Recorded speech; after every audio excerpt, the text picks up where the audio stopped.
গর্ভাবস্থায় কত সপ্তাহে বাচ্চা জন্মের জন্য প্রস্তুত থাকে?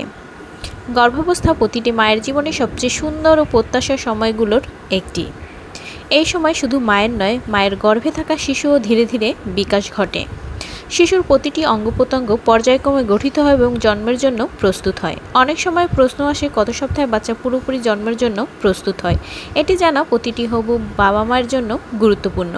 সঠিক সময়ে জন্ম হলে শিশুর সুস্থতা নিশ্চিত হয় এবং জটিলতা অনেকটাই কমে যায়। চলুন জেনে নিই সপ্তাহভিত্তিক প্রস্তুতির ধাপ।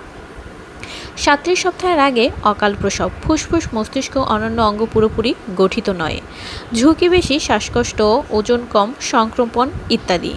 37 থেকে 38 সপ্তাহ 6 দিন, আর্লি টার্ম, প্রায় সব অঙ্গ তৈরি হলেও ফুসফুস ও মস্তিষ্কের পূর্ণ বিকাশ চলমান। জন্মালে বেশিরভাগ সময় সুস্থ থাকে, তবে কিছু জটিলতার ঝুঁকি থাকে। 40 থেকে 40 সপ্তাহ 6 দিন, পূর্ণমেয়াদ, সবচেয়ে আদর্শ সময়। সব অঙ্গপ্রত্যঙ্গ সম্পূর্ণ কার্যক্ষম, জন্মের পরে অতিরিক্ত চিকিৎসা ছাড়াই বাচ্চা সুস্থ থাকে। 41 সপ্তাহ 6 দিন, লেট টার্ম, সাধারণত প্রস্তুত থাকে, তবে প্লাসেন্টার কার্যক্ষমতা কমতে পারে। ডাক্তারি পর্যবেক্ষণ জরুরি।